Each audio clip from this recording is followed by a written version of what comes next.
इस फिल्म की कहानी महान जॉनी सिंस के बचपन के कारनामों पर आधारित है। इस फिल्म के अंदर एक 12 साल का बच्चा अपने ही घर की सारी औरतों के साथ गपागप करके उनको प्रेग्नेंट कर देता है। इसके बाद वो लड़का क्या क्या कारनामे करता है ये हम आज की इस एक्सप्लेनेशन में देखने वाले हैं। हेलो दोस्तों, आज मैं जिस फिल्म को एक्सप्लेन करने वाला हूँ उस फिल्म का नाम है what every French women want. Film शुरू होती है और हम छोटे जॉनी सिंस को देखते हैं जिसका नाम रॉजर होता है। रॉजर समर वेकेशंस के लिए अपने घर पर आया हुआ था और उसकी माँ ने अपनी एक मेड मिस लपीते को घोड़ा गाड़ी पर रॉजर को लाने के लिए भेजा था। अब घोड़ा गाड़ी पर घर आते हुए रॉजर की नजर मिस लपीते के उछलते हुए पपीतों पर पड़ती है और रॉजर का छोटा चेतन उसकी पैंट से बाहर निकलने के लिए तड़पना शुरू कर देता है। मिस लपीते भी समझ जाती है कि रॉजर उसके पपीतों के दर्शन करके मजे ले रहा है, पर वो उस टाइम रॉजर को कुछ बोलती नहीं है और फिर वो दोनों रॉजर के घर पर आ जाते हैं। घर आते ही रॉजर की फैमिली उसका वेलकम करती है। तभी रॉजर की मॉम की नजर उसकी पैंट पर पड़ती है और वो उससे पूछती है कि तुम्हारी पैंट पर ये रबड़ी कहाँ से आई। दरअसल रास्ते में मिस लपीते के उछलते हुए पपीतों को देखने की वजह से रॉजर के छोटे चेतन का दम निकल गया था। तभी वहाँ खड़ी रॉजर की मौसी उसे बोलती है कि इस उम्र में तो ऐसा होता रहता है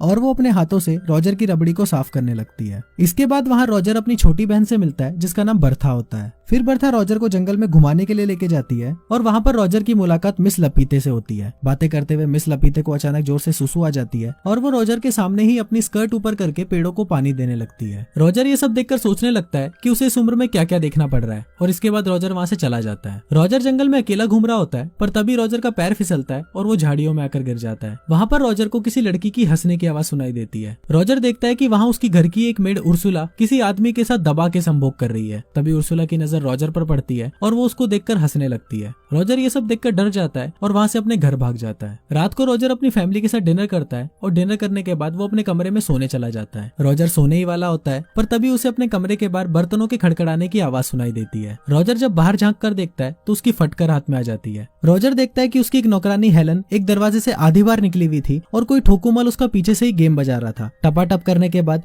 हेलन अपने कपड़े ठीक करती है और वहाँ से चली जाती है। ये देखकर रॉजर अपनी भावनाओं पर काबू करता है और सोने चला जाता है। रॉजर जैसे ही बेड पर बैठता है तभी वहाँ उसकी छोटी बहन बर्था आ जाती है जो उसके बिस्तर में ही छुपी हुई थी। फिर बर्था उसको उनकी मौसी मार्गरेट के बारे में बताने लगती है। वो बताती है कि हमारी मौसी अभी तक एक वर्जिन है। फिर रॉजर उससे पूछता है कि तुम्हें कैसे पता, तो बर्था बताती है कि मुझे हमारी घर की एक मेड हेलन ने बताया था। फिर रॉजर पूछता है कि मौसी ने अभी तक शादी क्यों नहीं करी, तो बर्था बोलती है कि मैंने ऐसा सुना है कि उन्हें मर्दों से डर लगता है। अगले दिन बर्था रॉजर को एक नदी के किनारे लेके जाती है। यहाँ उनके घर की सारी मेट्स नहाते हुए अपने सीक्रेट शेयर किया करती थी। थोड़ी देर बाद वहाँ उर्सुला और बाकी मेट्स आ जाती हैं और रॉजर और बर्था पेड़ के पीछे छुपकर उनकी बातें सुनने लगते हैं। वहाँ पर नदी के दूसरे किनारे से 3 दरिंदे जा रहे होते हैं और ये 3 दरिंदे भी रॉजर के घर पर ही काम किया करते थे। फिर तीनों वहीं खड़े होकर सुसु करने लगते हैं और नदी के दूसरे किनारे बैठी मेट्स को अपना छोटा चेतन दिखाने लगते हैं। अब उर्सुला भी उनसे 4 कदम आगे थी इसलिए वो भी अपनी स्कर्ट ऊपर करके अपना पिछवाड़ा उनको दिखाती है और ये सब बर्था और रॉजर पेड़ के पीछे छुपकर देख रहे होते हैं। इसके बाद हम देखते हैं कि घर पर रॉजर की बड़ी बहन एलिसा अपने पापा के साथ आती है और घर के सभी लोग उसका वेलकम करते हैं। एलिसा एक एक करके घर के सभी लोगों से गले मिलती है पर जब रॉजर की बारी आती है तो वो उसे बस हेलो बोलकर घर के अंदर चली जाती है।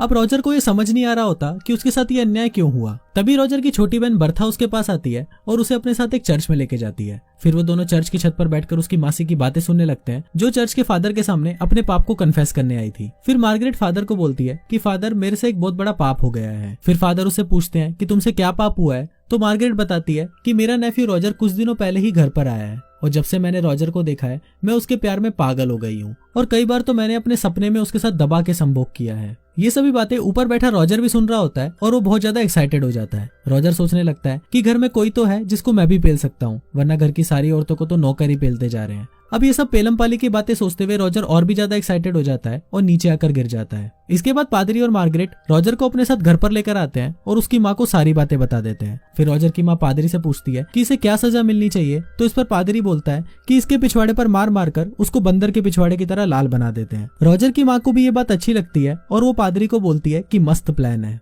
फिर रॉजर की माँ उसकी मासी मार्गरेट को बोलती है कि ये शुभ काम तुम करोगी। मार्गरेट पहले तो ऐसा करने के लिए मना कर देती है पर रॉजर की माँ के फोर्स करने पर वो ऐसा करने के लिए तैयार हो जाती है और रॉजर के पिछवाड़े पर 10 बार जोर से फटके देती है जिससे उसका पिछवाड़ा बंदर के पिछवाड़े की तरह लाल हो जाता है। रात को रॉजर बेड पर उल्टा होकर सो रहा होता है क्योंकि उसके दोनों तबले सूजे हुए थे। तभी उसे वापस अपने कमरे के बाहर बर्तनों के खड़खड़ाने की आवाज सुनाई देती है। रॉजर देखता है कि इस बार भी कोई ठोकुमल हेलन के पीछे से उसकी ठुकाई कर रहा है और इस बार भी हम लोगों को पता नहीं चलता कि ये ठोकुमल है कौन जो अपना काम करके वहाँ से गायब हो जाता है। वहाँ पर मिस्टर फ्रैंक भी खड़े होते हैं जो हेलन की ठुकाई एंजॉय कर रहे थे। थोड़ी देर बाद रॉजर के पास उर्सुला आती है और उसको बोलती है कि आज की पिटाई से तुम्हें बहुत दर्द हो रहा होगा, लाओ मैं तुम्हारे पिछवाड़े पर बाम लगा देती हूँ। पर रॉजर उसको बोलता है कि नहीं, पर तुम मुझे एक बात बताओ कि मैं रोज देखता हूँ कि हेलन का कोई पीछे से गेम बजा रहा होता है और अपना काम हो जाने के बाद वो वहाँ से चला जाता है। आखिर ये महान पुरुष है कौन? उर्सुला बोलती है कि ये हम मेट्स का टॉप सीक्रेट है, और ये बोलकर वो वहाँ से चली जाती है। रॉजर सोच रहा होता है कि यहाँ हर कोई किसी की ठुकाई कर रहा है, पर साला मेरा दिन कब आएगा। फिर रॉजर को याद आता है कि हेलन की ठुकाई तो मिस्टर फ्रैंक भी देख रहे थे, और वो मिस्टर फ्रैंक से मिलने के लिए उनके रूम में चला जाता है। वहां जाकर रॉजर देखता है मिस्टर फ्रैंक अपने पैंट में हाथ डालकर दूरबीन से आसमान में कुछ देख रहे होते हैं। फिर रॉजर को वहां देखकर मिस्टर फ्रैंक घबरा जाते हैं और वहां से भाग जाते हैं। उनके जाने के बाद रॉजर भी दूरबीन से देखने की कोशिश करता है, और वो देखता है कि बाहर दो लोग दबा के घपाघप करने में लगे हुए हैं। ये देखकर रॉजर सोचता है कि ये साला फ्रैंक तो मेरे से भी बड़ा हवस का पुजारी है। फिर रॉजर को वहां पर एक किताब मिलती है जिसमें घपाघप की बहुत सारी कहानियां लिखी हुई थी। फिर रॉजर उस किताब को अपनी पैंट में छुपा लेता है और वहां से चला जाता है। रॉजर अपने कमरे की तरफ जा रहा होता है, पर तभी उसे उसके पेरेंट्स के कमरे में से घपाघप की आवाजें सुनाई देती है। रॉजर की होल से अंदर झांकता है और देखता है कि उसके पापा उसकी मम्मी की अनबॉक्सिंग कर रहे हैं।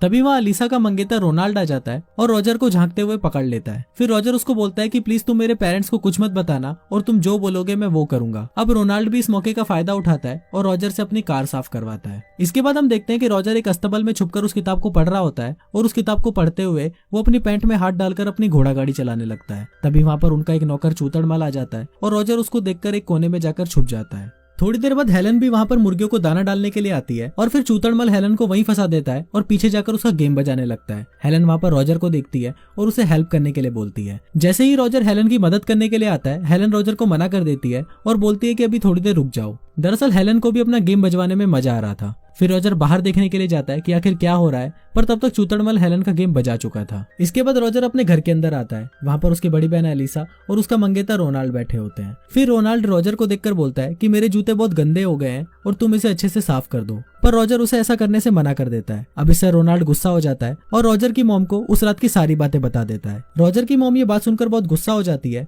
और वो बोलती है कि मेरी दोनों बेटियां बहुत ही अच्छी हैं और मैंने उन्हें अच्छे संस्कार दिए हैं, पर ये सारा ठरकी पता नहीं कहां से पैदा हो गया। फिर रॉजर की मॉम रॉजर को घर से बाहर जाने के लिए बोलती है, और बाहर जाने से पहले रॉजर मियां खलीफा की अनसुनी कहानियों की किताब अपनी बहन की किताब से एक्सचेंज कर देता है। फिर रॉजर बाहर छुपकर अपनी बहन को वो घपाघप की किताब पढ़ते हुए देखता है। रॉजर देखता है कि मेलिसा को भी उस किताब को पढ़कर चरम सुख की प्राप्ति मिल रही होती है। अब रॉजर के मन में घपाघप करने की इतनी तेज चुल मचती है कि अगर रॉजर को अभी घपाघप नहीं मिला तो उसका छोटा चेतन उसकी पैंट में ही फांसी लगा लेगा। फिर रॉजर अपनी चुल शांत करने के लिए सीधा उर्सुला के पास जाता है, जो किचन में काम कर रही होती है। रॉजर किसी भूखे नंगे भेड़िए की तरह सीधा उर्सुला पर टूट पड़ता है, पर उर्सुला को लगता है कि घर के किसी नौकर ने उसको पकड़ा है, तो वो अपने आप को बचाने के लिए रॉजर के सर पर एक प्लेट मार देती है। उर्सुला को जब पता चलता है कि ये तो अपना छोटा पप्पू रॉजर है, तो वो उसे घपाघप करने के लिए हाँ बोल देती है। दोनों प्रोसेस स्टार्ट ही करने वाले होते हैं, पर तभी वहां पर एक मोटी मेड आ जाती है और रॉजर उसको देखकर वहां से भाग जाता है। अब रॉजर की ठरक चरम सीमा तक पहुंच चुकी थी और उसे किसी न किसी के साथ तो घपाघप करके अपने छोटे चेतन को शांत करना ही था।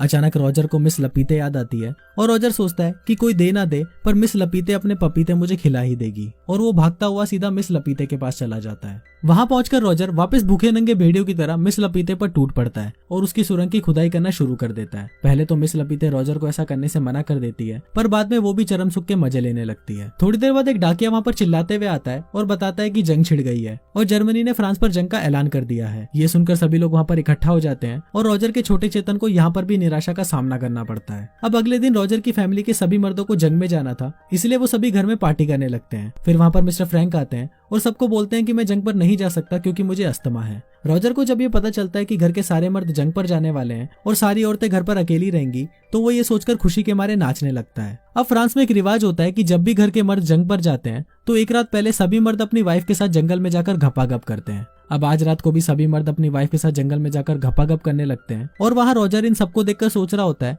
कि बेटा जितना बजाना है बजा लो, पर कल से इन सभी का बैंड तो मैं ही बजाऊंगा। अगले दिन घर के सारे मर्द जंग पर चले जाते हैं और उनके जाते ही रॉजर सबसे पहले उर्सुला के पास जाता है और उसके साथ दबा के संभोग करता है। अगले दिन बर्था रॉजर को बोलती है कि हमारी माँ पादरी के सामने कुछ कन्फेस करने वाली है, तो हम जाकर देखते हैं कि उन्होंने क्या पाप किया है। दूसरी तरफ उसकी माँ पादरी को बता रही होती है कि मेरा हस्बैंड मेरे साथ अलग अलग पोजीशन में संभोग करता है और मुझे भी इससे बहुत मजा आता है, पर कभी कभी मुझे ऐसा लगता है कि मैं कोई पाप तो नहीं कर रही। पर इस पर पादरी उसको बोलता है कि तुम अपने पति के साथ कुछ भी कर सकती हो और ये करना कोई पाप नहीं है। इसके बाद हम रॉजर की मेड केट को देखते हैं जो नदी किनारे बैठी हुई होती है, पर तभी नदी में से रॉजर एक भूखे मगरमच्छ की तरह निकलता है और केट को वहीं पेलना शुरू कर देता है। अब ऐसा करके रॉजर में और कॉन्फिडेंट आ गया था, इसलिए रॉजर अब घर की सारी औरतों को पेलने का प्लान बनाता है। रात को रॉजर अपनी मासी मार्गरेट के कमरे में जाता है और उसके बिस्तर पर जाकर लेट जाता है। थोड़ी देर बाद वहाँ पर मार्गरेट आती है और रॉजर को देखकर चौंक जाती है। फिर रॉजर मार्गरेट को बोलता है कि आप अभी तक वर्जिन हो, इसलिए मैं आपकी मदद करने के लिए आया हूँ। पहले तो मार्गरेट रॉजर को मना कर देती है, पर थोड़ी देर तक किस करने के बाद मार्गरेट भी एक भूखी शेरनी बन जाती है और वो दोनों पूरी रात दबा के पलंग तोड़ते हैं। थोड़ी देर बाद वहाँ पर हेलन चाय लेकर आती है, पर इस बार उसे दरवाजे के अंदर खींचकर उसका गेम बजाने वाला कोई भी नहीं था, क्योंकि घर के सारे मर्द जंग पर गए हुए थे। फिर हेलन रॉजर के कमरे के अंदर आकर उसे चाय देती है। फिर चाय देकर हेलन जैसे ही वहाँ से जा रही होती है, अचानक रॉजर उसे पीछे से पकड़ लेता है और उसका गेम बजाना शुरू कर देता है। अगले दिन रॉजर अपनी बड़ी बहन एलिसा को देखता है जो अस्तबल में जा रही होती है। फिर रॉजर भी उसके पीछे जाने लगता है और वहां जाकर वो देखता है कि एलिसा घोड़ों को घास डाल रही होती है। रॉजर लपक कर एलिसा पर टूट पड़ता है और उसके साथ घपाघप करना शुरू कर देता है। पहले तो एलिसा रॉजर को मना कर देती है, पर थोड़ी देर बाद एलिसा को भी मजा आने लगता है और वो दोनों दबा के घपाघप करते हैं। अब तो रॉजर की मौज हो गई थी, क्योंकि घर की सारी औरतें एक एक करके रॉजर के पास आती थी और अपना गेम बजवा कर जाती थी, और कभी कभी तो रॉजर एक साथ 3-3 मेट्स को भी पेल देता था। एक दिन घपाघप करने के बाद एलिसा रॉजर को बोलती है कि वो प्रेग्नेंट है, और ये सुनकर रॉजर की फटकर हाथ में आ जाती है। तभी रॉजर देखता है कि युद्ध खत्म हो चुका है और सभी मर्दों की घर वापसी हो रही है। रॉजर घर में बैठ के सोच रहा होता है कि इससे जान कैसे छुड़वाऊं, पर तभी वहां पर उर्सुला आ जाती है और वो रॉजर को बोलती है कि वो भी प्रेग्नेंट है।